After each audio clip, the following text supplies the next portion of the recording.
오늘 우리에게 주신 하나님의 말씀은 창세기 27장 41절로 45절까지 말씀입니다. 시작.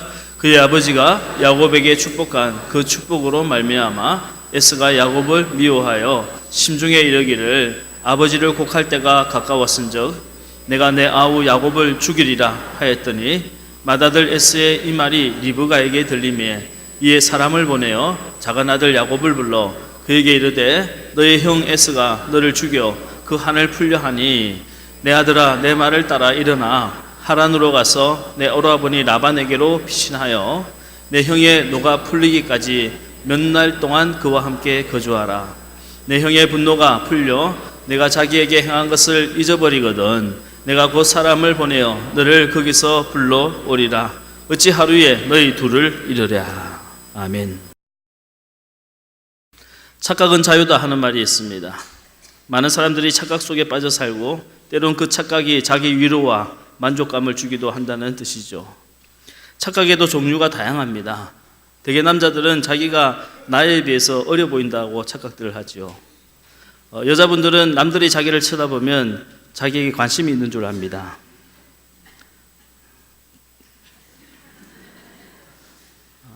엄마들은 자기 아들이 머리는 좋은데 공부를 안 해서 못한다고 생각하지요.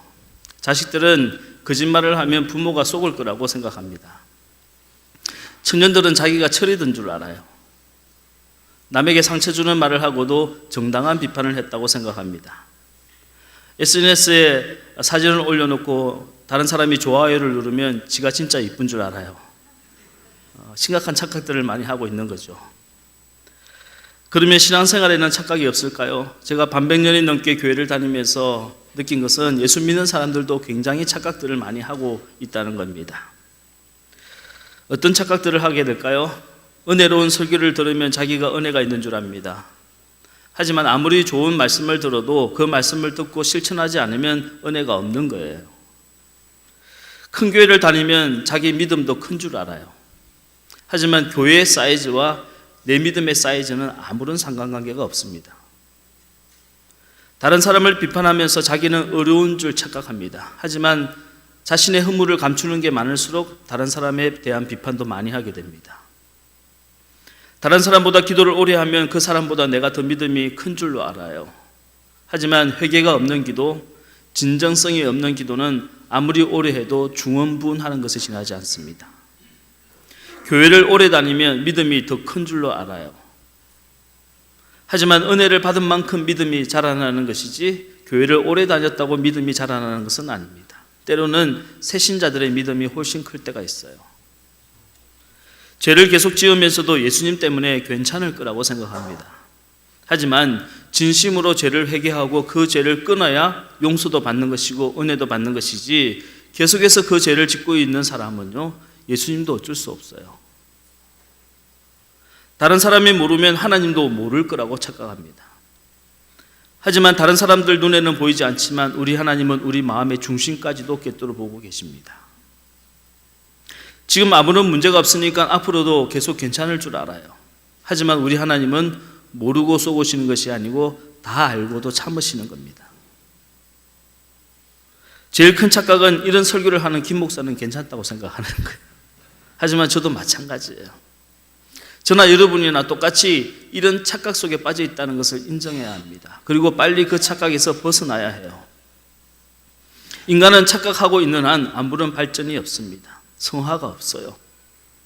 착각 속에 빠져 만족하고 사느니 차라리 방황하는 것이 더 낫습니다. 독일의 대문호 괴테는 이런 말을 했지요. 인간은 노력하는 한 방황하리라. 맞는 말입니다. 바른 길을 찾기 위해서 방황하는 것이 착각 속에 빠져 안주하는 것보다 훨씬 낫다는 겁니다. 신앙은 흔들리며 피는 꽃과 같습니다. 여러분이 잘 아시는 시인 도종환 씨가 쓴 흔들리며 피는 꽃이라고 하는 시가 있죠. 흔들리지 않고 피는 꽃이 어디 있으랴. 이 세상 그 어떤 아름다운 꽃들도 다 흔들리면서 피었나니 흔들리면서 줄기를 곧게 세웠나니 흔들리지 않고 가는 사랑이 어디 있으랴. 젖지 않고 피는 꽃이 어디 있으랴.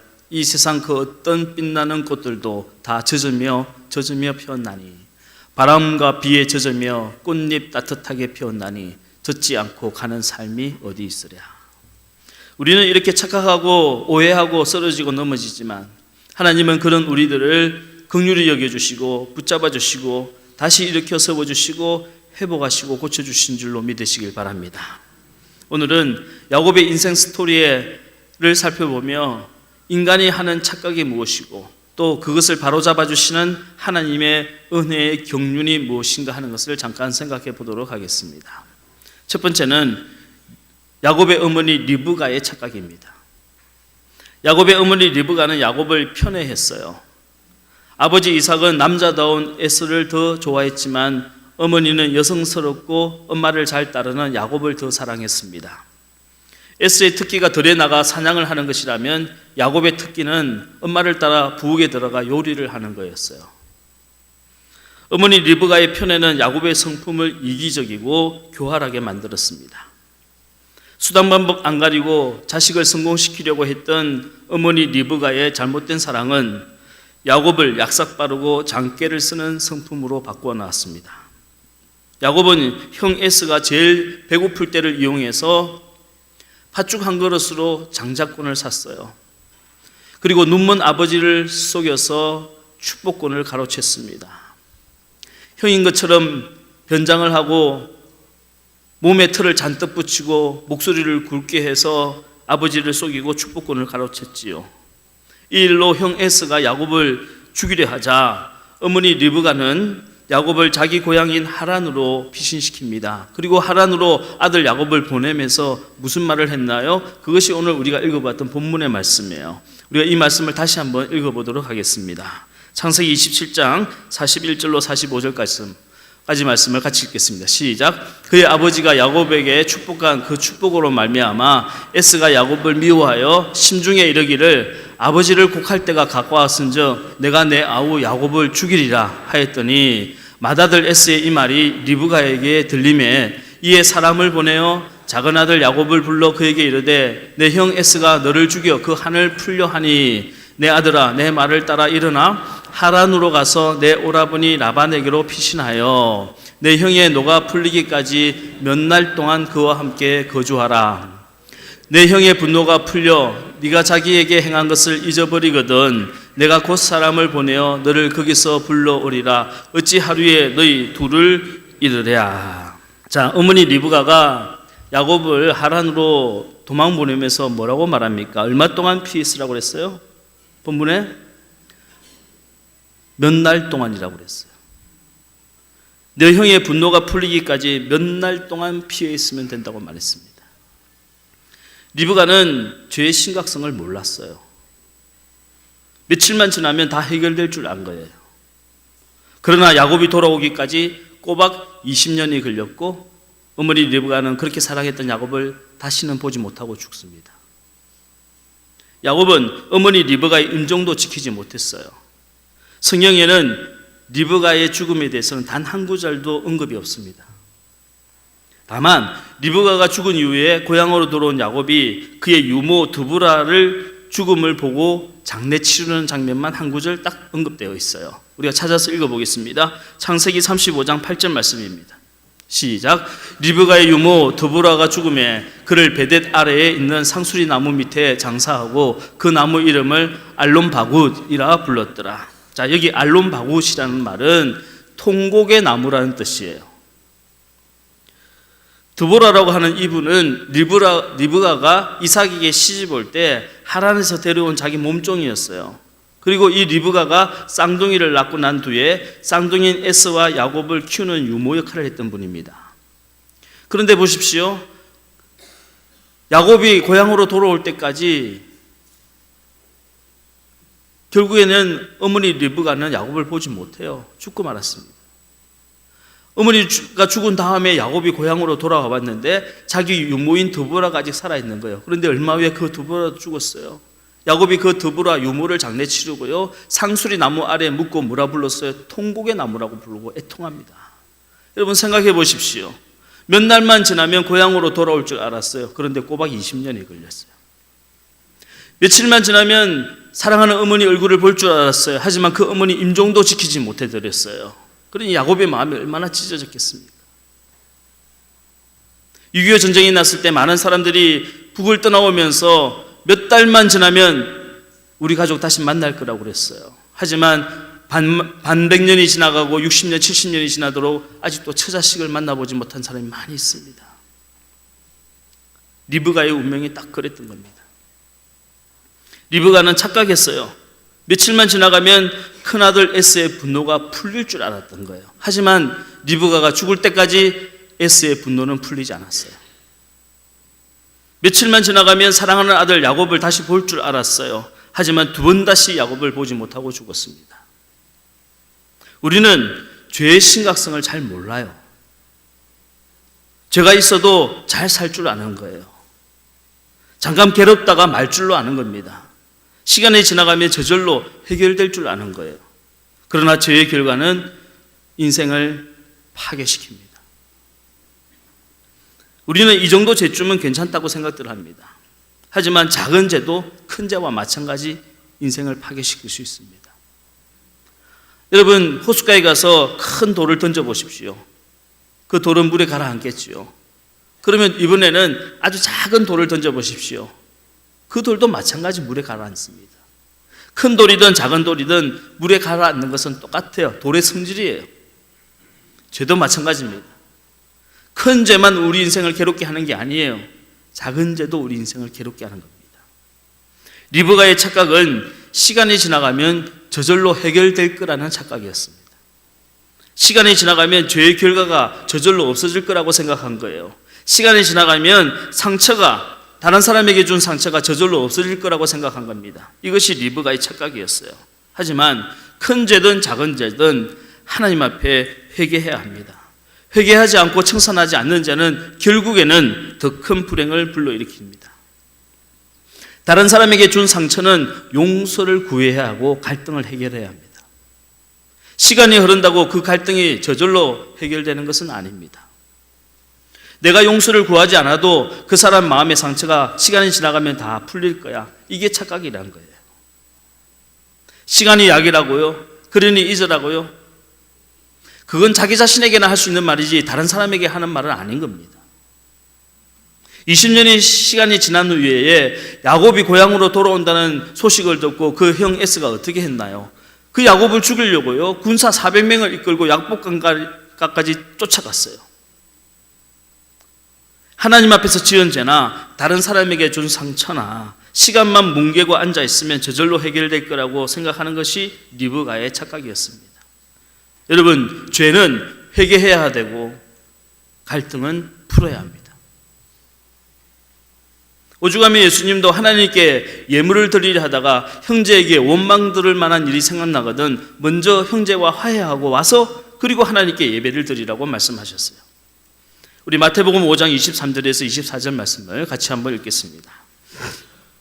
시작. 그러므로 예물을 제단에 드리려다가 거기서 내 형제에게 원망 들을 만한 일이 있는 것이 생각나거든 예물을 제단 앞에 두고 먼저 가서 형제와 화목하고 그 후에 와서 예물을 드리라. 조선 정조 때 김정국이라는 선배가 살고 있었습니다. 이분이 나이가 들어 이제 자기가 죽을 날이 가까워 왔다는 것을 알게 되자 세 가지 일을 하게 돼요. 첫 번째는 빚을 진 사람을 꼼꼼히 따져서 이자를 듬뿍 쳐서 다 갚아줬어요. 두 번째는 살면서 다른 사람 험담한 것이 기억나면 그 집에 직접 찾아가서 그분에게 용서를 빌었습니다. 세 번째는 마을에 있는 주막에 찾아가서 그 주막에 키우는 개에게 고기 한 근을 사줬다고 해요. 이유인즉슨 오래전에 주막에서 술을 마시고 있는데 그 강아지가 옆에 와서 낑낑거리자 발로 차버렸대요. 그래서 그 개에게 용서를 구하기 위해서 죽기 전에 소고기 한 근을 사가지고 가서 고기를 대접했다는 겁니다. 여러분, 이런 게 선비정신이라고 부르는 거예요. 선비정신이라는 것이 내가 어른이네 하면서 밑에 사람 깔보는 것이 아니고요. 꼬장꼬장 자기 고집이나 피우는 것이 선비정신이 아니라 이렇게 다른 사람 생각할 줄도 알고 호탕하게 용서를 구할 줄도 아는 것이 선비정신이란 말입니다. 우리는 하나님을 믿는 사람들이지 않습니까? 하나님을 믿는 믿음이 이런 조선시대 선비 정신보다 못한 데서야 말이 되겠습니까? 저와 여러분, 하나님 앞에서는 작은 죄라도 회개하시고 사람들에게 잘못한 것이 있다면 통 크게 용서를 구하시기를 주의 이름 축복합니다. 죄는 큰 죄든 작은 죄든 해결해야 돼요. 회개해야 합니다. 갈등은 내가 먼저 풀어야 합니다. 야곱과 형 에서의 갈등은 20년이 지난 다음에 약복강 나루에서야 기적적으로 풀리게 됩니다. 이 극적인 형제 화해의 사건이 일어나기 직전에 무슨 일이 있었나요? 하나님이 야곱을 찾아가서 야곱의 한도뼈를 쳐서 깨뜨렸어요. 여러분 기억하셔야 됩니다. 갈등이 풀리려면요, 어느 한쪽이 먼저 깨어져야 돼요. 누가 깨어져야 합니까? 야곱이 깨어져야 되는 거예요. 하나님이 사랑하는 자, 하나님의 자녀로 택한 자가 먼저 깨어져야 하는 겁니다. 예수 안 믿는 내 남편, 강팍한 내 남편, 믿음 없는 내 남편 깨어지게 해달라고 백날 기도해도 소용없어요. 먼저 믿는 우리가 먼저 깨어지고 먼저 믿는 우리가 부서져야 갈등이 해결되고 기도의 응답을 받게 되는 것입니다. 이것이 우리 하나님의 경륜이에요. 두 번째는 리브가의 아들 야곱의 착각입니다. 야곱은 하란으로 도망가서 외삼촌 라반의 집에서 20년을 살게 됩니다. 야곱도 거짓말장이지만 외삼촌 라반은 야곱보다 한 수 위에 사기꾼이에요. 야곱이 라헬을 사랑하는 줄 알고 그걸 미끼로 14년 동안이나 한 푼도 품삯을 주지 않고 야곱을 부려먹었어요. 그 이후에도 야곱의 품삯을 무려 10번이나 속여먹었습니다. 왜 우리가 다른 사람에게 선을 행해야 할까요? 왜 우리가 거짓말하지 않고 진실을 말해야 합니까? 왜 우리가 다른 사람에게 선한 말을 하고 상처 주는 말을 하지 말아야 합니까? 뿌린 대로 거두기 때문이에요. 내가 다른 사람에게 악한 말을 하면 그 말은 반드시 부메랑이 되어서 나에게 다시 돌아오게 됩니다. 언젠가는. 내가 다른 사람을 속여먹고 이익을 취했으면요, 언젠가는 다른 사람에게 뒤통수 맞는 날이 찾아오는 거예요. 성경은 우리에게 뿌린 대로 거두게 된다고 말씀하고 있는 겁니다. 내가 형과 아버지를 속여먹었더니 나보다 더 지독한 사기꾼 라반을 만나게 되는 겁니다. 여러분, 선한 씨앗을 심고 선한 열매를 거두시는 저와 여러분 되시기를 주의 이름으로 축복합니다. 20년 동안 라반의 괴롭힘을 받았던 야곱은 드디어 20년 이후에 처자식을 데리고 모은 재산을 가지고 하란을 떠나 고향으로 돌아가게 됩니다. 말이 고향으로 돌아가는 길이지 사실은 야반 도주를 한 거예요. 라반이 양털 깎기를 하기 위해서 집을 떠나자 그 틈을 이용해서 야곱은 처자식을 데리고요, 몰래 도망쳐 나왔어요. 문제는 이때 라헬이 아버지 라반의 드라빔을 훔쳐 나온 겁니다. 드라빔은 고대 사이의 대표적인 우상이에요. 가족을 보호해주는 가정의 수호신이었습니다. 라헬은 자기 언니 레아는 아들들을 순풍순풍 잘 낳는데 자식은 자식이 없자 두려움 반, 시기심 반으로 드라빔을 훔쳐 나온 겁니다. 그 드라빔을 의지하고 기도했던 거예요. 아들 낳게 해달라고. 그만큼 라헬이 믿음이 없었던 거예요. 문제는 라반이 사라진 드라빔을 핑계로 야곱을 쫓아와서 그를 죽이려 했다는 겁니다. 창세기 31장 30절 말씀을 같이 읽겠습니다. 시작. 이제 네가 네 아버지 집을 사모하여 돌아가려는 것은 옳거니와 어찌 내 신을 도둑질하였느냐. 너 아버지 늙으셔서 아버지 보려고 부모님 보려고 집으로 가는 건 옳다는 거예요. 그런데 왜 우리 집에 가장 필요한 나의 신 드라빔을 훔쳤느냐는 거예요. 그런데 보십시오. 야곱은요, 라반에게 오히려 큰 소리를 쳐요. 적반하장도 이런 유분수가 없습니다. 우리 창세기 31장 32절 말씀을 읽겠습니다. 시작. 외삼촌의 신을 누구에든지 찾든지 그는 살지 못할 것이요 우리 형제들 앞에서 무엇이든지 외삼촌의 것이 발견되거든 외삼촌에게로 가져가소서 하니 야곱은 라헬이 그것을 도둑질한 줄을 알지 못하였더라.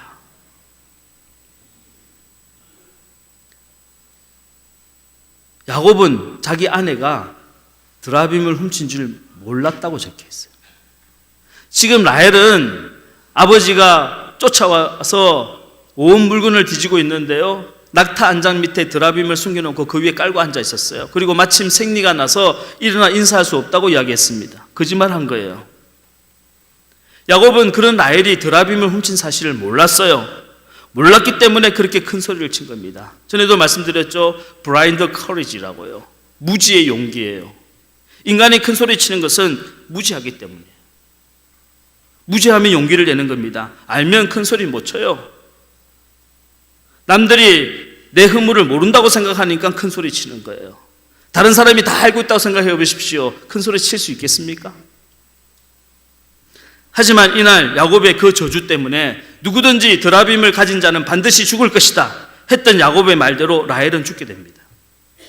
라헬은 고향으로 돌아가는 길에 둘째 베냐민을 낳다가 죽고 말았어요. 여러분, 드러나지 않는 죄가 이만큼 무서운 겁니다. 감추어진 죄가 더 무서운 거예요. 우리는 남들 눈에 보이지 않으면 괜찮다고 생각합니다. 드러나지 않으면 괜찮은 거라고 생각돼요. 하지만 드러나지 않고 보이지 않는 것이 훨씬 더 위험하다는 겁니다. 과학자들의 이야기를 들어보면요, 사람들이 이 사막을 횡단할 때 종종 목숨을 잃게 되는데 이런 경우가 많다고 그래요. 땀이 나지 않기 때문에 죽는다는 겁니다. 사람의 몸은 기온이 올라가면 땀이 나오는 것이 정상인데 사막은 기온이 너무 높고 건조하기 때문에 땀이 흐를 사이도 없이 다 증발해 버린다는 거예요. 그래서 사람들은 자기가 땀을 흘리는지 전혀 모른다는 겁니다. 그런데 이게 위험하다는 거예요. 사람은 땀을 흘리지 않으면요, 갈증을 느끼는지 인식을 못한다고 해요. 그래서 사막에서는 땀이 흐르지 않으니까 자기가 갈증을 느끼는지 못 느끼는지 알지 못하는 거예요. 그러다가 수분이 고갈돼서 죽는 거예요. 사막에서 살아남는 유일한 방법은 뭐예요? 내가 갈증을 느끼든 안 느끼든 땀을 흘리든 안 흘리든 상관없이 10분마다 주기적으로 물을 마셔주는 겁니다. 이게 유일하게 생존 방법이에요. 우리의 영적 생활도 마찬가지입니다. 우리가 영적으로 지금 가난 것인지 갈급하지 않은 것인지, 우리가 말씀에 궁핍한지 그렇지 않은지, 은혜를 받고 있는지 못 받고 있는지 잘 못 느낀다는 거예요. 그렇기 때문에 우리는 주기적으로 하나님 말씀을 읽고 큐티해야 되며 말씀을 들어야 되고 정기적으로 기도해야 되고요, 습관에 따라 헌신해야 되는 거예요. 할렐루야. 그래서 올해 우리 교회 표어가 습관이 영성이라는 거예요. 배고프다고 먹는 게 아니에요. 시간 되면 먹는 거예요. 문제가 생겨서 기도하는 게 아니에요. 습관적으로 기도하는 거예요. 여러분, 거룩한 습관을 몸에 길들여 광야 같은 이 세상, 사막 같은 세상에서 영적으로 승리하는 저와 여러분 되시기를 주의 이름으로 축복합니다. 우리는 차를 볼 때요, 충돌할 때 이렇게 많이 찌그러지는 차는 좋지 않은 차라고 생각하잖아요. 근데 이게 착각이라는 거예요. 오히려 충돌할 때 앞에 범퍼가 완전히 망가지는 차가 안전한 차라는 겁니다. 예전에는 사람들이 차가 부딪히면 앞이나 뒤가 많이 찌그러지면 안전하지 않고 흠이 나지 않는 차가 좋은 차라고 생각했는데 정반대라는 거예요. 메르세데스 벤츠 차의 엔지니어인 벨라 바렌이라고 하는 분이요, 뭘 발견했느냐, 차가 부딪혔을 때, 충돌할 때 앞이 완전히 찌그러져야 안에 타고 있는 사람들에게는 충격이 덜 간다는 거예요. 왜? 앞이 찌그러지는 순간에 충격을 다 흡수하고 있다는 거예요. 이것을 크럼플 존이라고 부르는데요, 충돌 시에 자동차의 앞이나 뒤가 심하게 찌그러질수록 차 안에 있는 사람이 세이프티하다는 거예요. 안전하다는 거예요. 왜? 전달되는 충격이 약화됐기 때문에. 한마디로 크럼플 존이란 것은 겉이 망가져야 속이 안전하다는 이론이에요. 질병도 똑같지 않습니까? 겉으로 드러난 증세가 있어야 생존 확률이 높아지는 거예요. 겉으로 드러나는 병의 증세가 없으면요, 그 사람 죽어요. 우리 인생도 마찬가지입니다. 사람이 겉으로 드러난 것만 멀쩡하면 괜찮다고 착각하는데요, 이것이 사람 인생을 망가뜨리는 거예요. 문제를 자각하지 못하면 속으로 병들게 되고 속으로 죄가 더 깊어지는 거예요. 차라리 문제가 드러나서 회개하는 것이 나아요. 매를 맞는 것이 더 낫단 말입니다. 그래야 그 사람 살아날 수가 있는 겁니다. 이것이 인생의 영적인 크럼플 존이라는 겁니다. 라헬이 깔고 앉아있는 드라빔은 드러나지 않는 문제, 감추어진 죄입니다. 겉으로 드러나지 않고 보이지 않았기 때문에 야곱은 그것에 대해서 무지했어요. 블라인드 커리지, 무지한 용기를 부렸어요. 여러분, 아는 게 힘이라는 말이 있죠.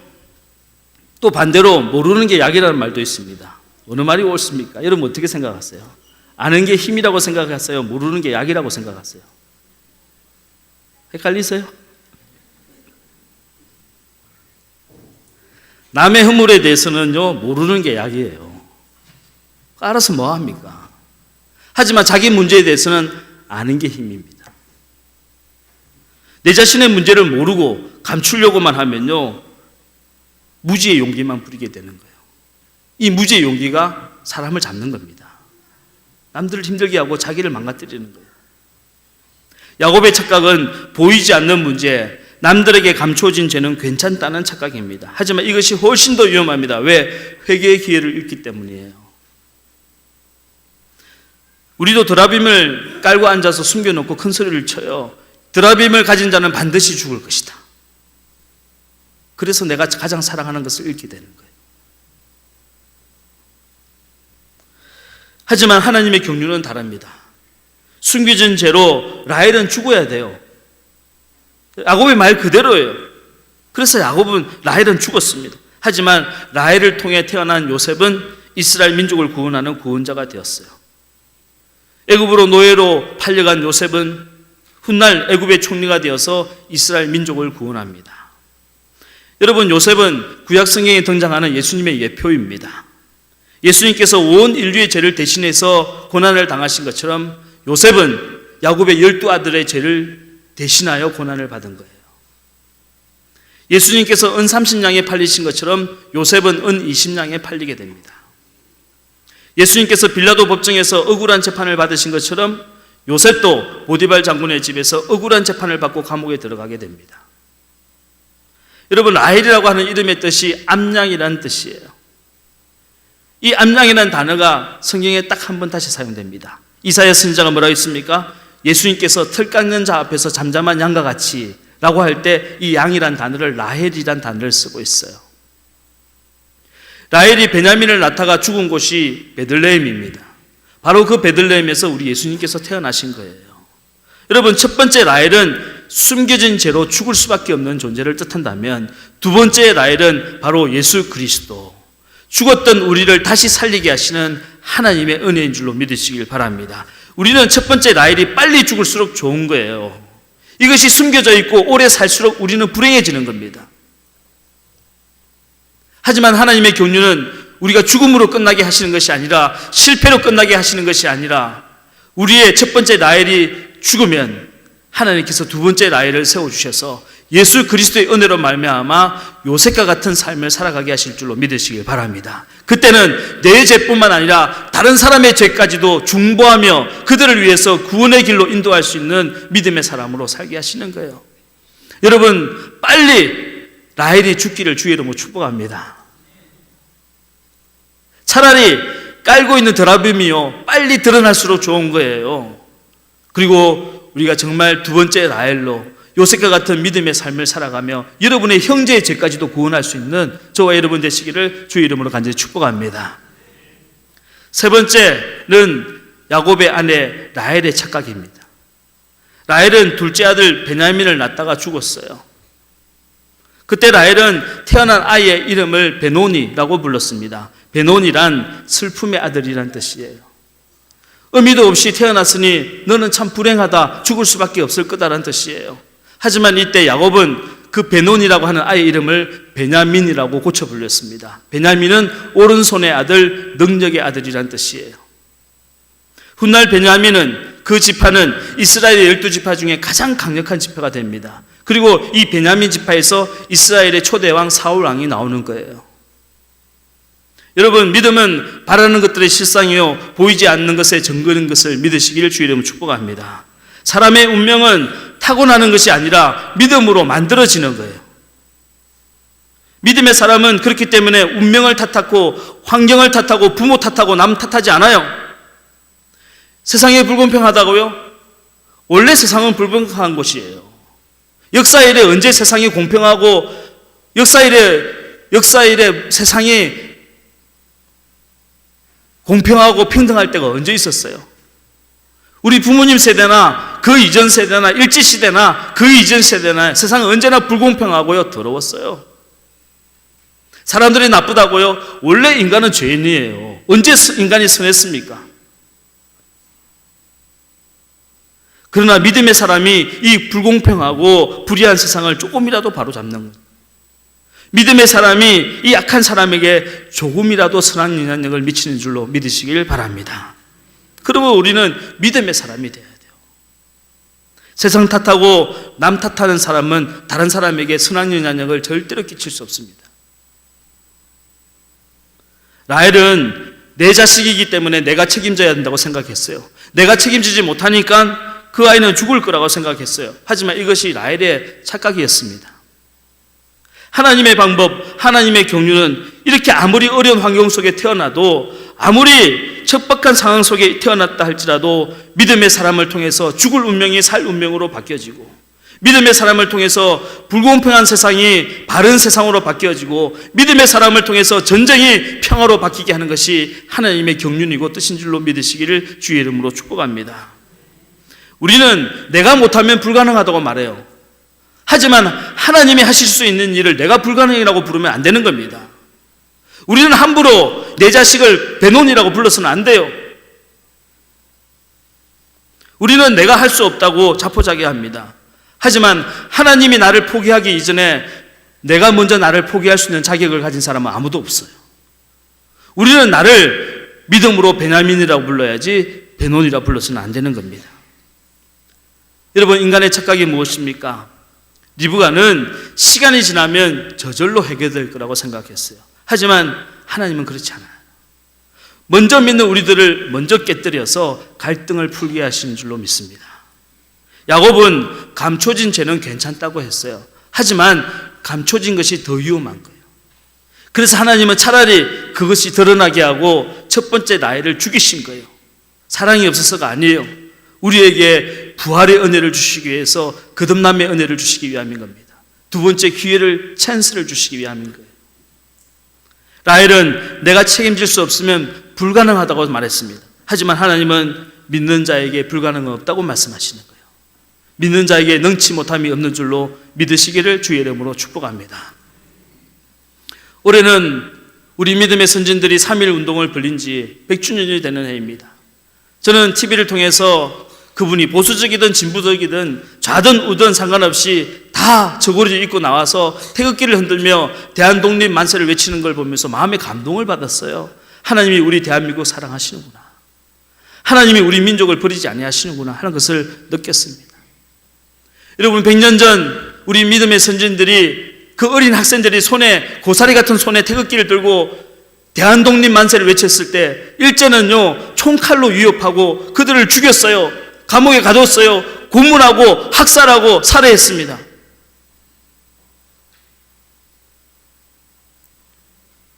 그때 그 누구도, 그 어린 여학생들이 대한독립 만세를 외치며 기도했던 것이 이 나라에 광복을 주고 해방을 줄 아무도 몰랐을 거예요.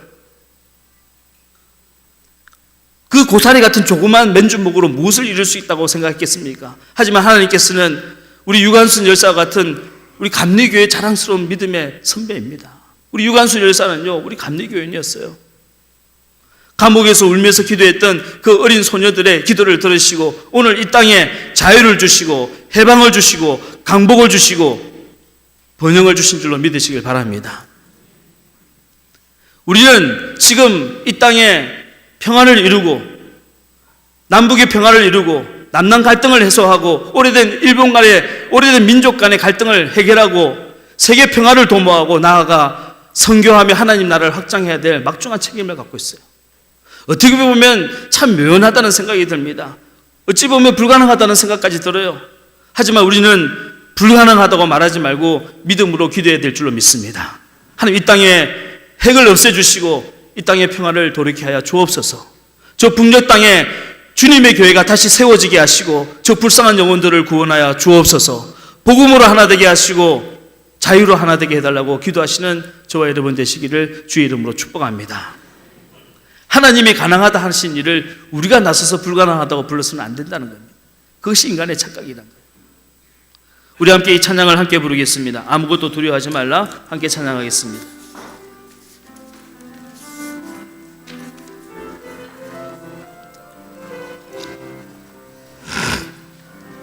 아무것도 두려워 말라. 주 나의 하나님이 지켜주시네.